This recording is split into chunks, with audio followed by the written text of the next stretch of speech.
নমস্কার বন্ধুরা, আমি ঝুমাস ক্রিয়েশনে আপনাদের সবাইকে স্বাগত। আজ আমি আপনাদের সঙ্গে শেয়ার করব এগ মহারানির রেসিপি। একই রকমভাবে ডিমের রেসিপিগুলো খেতে খেতে যখন আর ভালো লাগবে না, তখন এইভাবে আপনারা একবার এগ মহারানি করে দেখুন, আপনাদেরও ভালো লাগবে।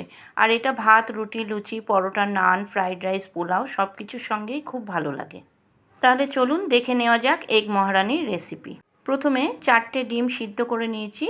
তারপর ডিমের গাটা ছুরি দিয়ে এইভাবে কেটে নিচ্ছি, তাতে মশলাগুলো ডিমের ভেতরে ঢুকবে। এরপর মিক্সার গ্রাইন্ডারে আমি 10-12টা কাজু নিলাম আর নিলাম সামান্য একটু চারমগজ।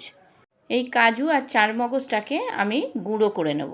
এতে কোনো জল দেব না, আগে শুকনোই গুঁড়ো করে নেব। তারপর এতে সামান্য দুধ দিয়ে এটাকে একটা পেস্ট বানিয়ে নেব। দুধটা একদম সামান্য দিতে হবে, 2-3 চামচ মতো দুধ দিলাম, দিয়ে এবার এটা আমি একটা পেস্ট করে নিলাম। দেখুন, কাজু চারমগজটা দুধ দিয়ে পেস্ট বানিয়ে নিলাম। এবার আমি একটু মশলা করে নেব। এখানে একটা মিডিয়াম সাইজের পেঁয়াজ দিলাম 10-12টা রসুন আর 4টে কাঁচা লঙ্কা। এইগুলোকে একটা পেস্ট করে আমি রেখে দেব। এরপর শুকনো খোলায় 1 চামচ জিরে দিলাম, 1 চামচ ধনে আর 1.5 চামচ মৌরি। মৌরিটা একটু বেশি দিলেই ভালো লাগে, কারণ মৌরির গন্ধটা এগ মহারানিতে খুব ভালো লাগে। 1 মিনিট মতো মিডিয়াম টু লো ফ্লেমে এটা রোস্ট করে নিলাম। এরপর একটু ঠান্ডা করে এটা আমি গুঁড়ো করে নেব। দেখুন, ভাজা মশলাটা গুঁড়ো করে নিলাম। এইবারে চলুন রান্নাটা শুরু করা যাক। প্রথমে কড়াইতে 2 চামচ সাদা তেল দিলাম আর দিলাম 2 চামচ ঘি। এই এগ মহারানি বা চিকেন মহারানিতে ঘিটা কিন্তু মাস্ট, ঘিটা দিলে খেতে কিন্তু ভালো লাগে। এবার তেল আর ঘিটা গরম হয়ে গেলে গ্যাসের ফ্লেমটাকে লোতে করে আমি ডিমটা ভেজে নেব। ডিমটা কিন্তু খুব লাল করে ভাজার দরকার নেই, হালকা ভাজা হলেই আমি তুলে নেব। আপনারা কে কোথা দিয়ে আমার এই ভিডিওটা দেখছেন বন্ধুরা, কমেন্টে জানাবেন। আর রেসিপিটা কেমন লাগলো সেটাও কিন্তু কমেন্টে জানাতে ভুলবেন না। দেখুন, ডিমটা হালকা ভাজা হয়ে গেছে, আমি ডিমগুলো তুলে নিলাম। এবার ওই তেলের মধ্যেই একটা মিডিয়াম সাইজের পেঁয়াজ কুচি দিয়ে দিলাম। পেঁয়াজটা বেরেস্তা করে নেবো, আর বেরেস্তা করতে গেলে কিন্তু লো টু মিডিয়াম ফ্লেমে এটা ভেজে নিতে হবে।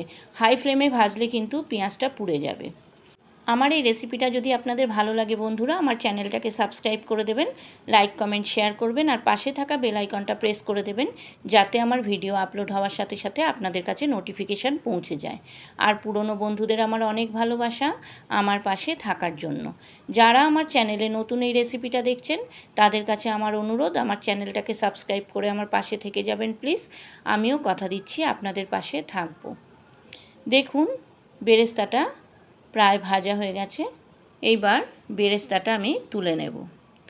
চিকেন মহারানি বা এগ মহারানি যাই করেন, বেরেস্তাটা দিলে কিন্তু খেতে খুব ভালো লাগে।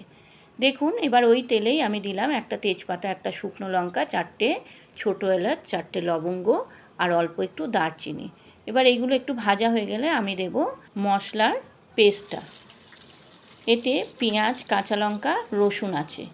এটা 2-3 মিনিট মতো আমি ভালো করে কষিয়ে নেব। এতে আদা নেই, আদাটা আমি পরে দেব। খুব ভালো করে মশলাটাকে কষিয়ে নিতে হবে। দেখুন, 2-3 মিনিট মতো আমি মশলাটা কষিয়ে নিলাম।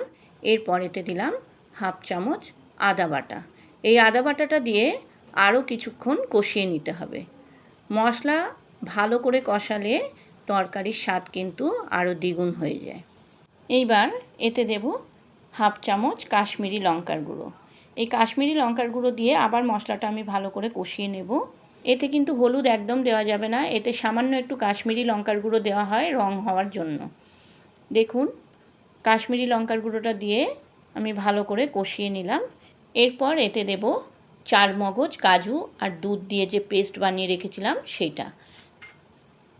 পেস্টটা দিয়ে খুব ভালো করে এটা নাড়তে হবে, কারণ কাজু আছে, তলায় লেগে যেতে পারে, তাই অনবরত এটা নাড়তে হবে। 3-4 মিনিট নাড়ার পর এতে আমি দেব টক দই। এখানে 4 চামচ টক দই খুব ভালো করে ফেটিয়ে নিয়েছিলাম। এবার টক দইটা দিয়ে আবার এটা নাড়তে হবে। ঠিক এইভাবে নাড়লে টক দইও ফেটে যাবে না আর দুধও ফেটে যাবে না। এতে আমি দুধও দেব, তাই এই রকমভাবেই কিন্তু নাড়তে হবে। দেখুন, এরপর দিলাম এতে 1 গ্লাস দুধ।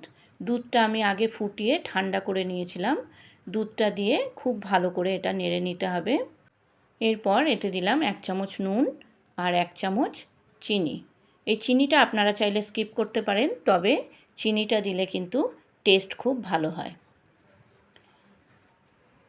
নুন আর চিনিটা দিয়ে খুব ভালো করে আবার নেড়ে নিলাম। এরপর গ্রেভিটা যখন ফুটে যাবে তখন আমি এতে দেব কসুরি মেথি। সামান্য একটু কসুরি মেথি হাতে ঘষে দিয়ে দিলাম। আর দিলাম 1 চামচ ভাজা মশলা। যে ভাজা মশলাটা আমি প্রথমে করে রেখেছিলাম সেই ভাজা মশলাটা দিয়ে দিলাম। এবার সবগুলো খুব ভালোভাবে মিশিয়ে নিলাম। এরপর দিলাম এতে ডিম। ডিমটা দিয়ে ভালো করে ফুটিয়ে নিতে হবে। এগ মহারানি প্রায় রেডি। এরপর আসল যে জিনিসটা করে রেখেছিলাম সেটা হচ্ছে বেরেস্তা। ওপর দিয়ে সামান্য একটু বেরেস্তা ছড়িয়ে এটা কিছুক্ষণের জন্য ঢাকা দিয়ে রাখবো গ্যাস অফ করে। কিছুক্ষণ পর একটা সার্ভিং প্লেটে এটা সার্ভ করে নেব। দেখুন তো এগ মহারানি দেখতে কেমন হয়েছে, হয়েছে না লোভনীয়? খেতেও কিন্তু অসাধারণ হয়েছে। আপনারা একবার এইভাবে করে নিন, আপনাদেরও ভালো লাগবে। আপনারা যারা ফেসবুক থেকে আমার এই রেসিপিটা দেখছেন, আমার ফেসবুক পেজটাকে ফলো করে দেবেন। আর যারা ইউটিউব থেকে দেখছেন, আমার ইউটিউব চ্যানেলটাকে সাবস্ক্রাইব করে আমার পাশে থেকে যাবেন প্লিজ। আপনারা ভালো থাকুন, সুস্থ থাকুন। আবার আসবো আমি অন্য দিন অন্য কোনো রেসিপি নিয়ে। আজকের মতো চলি। ধন্যবাদ বন্ধুরা।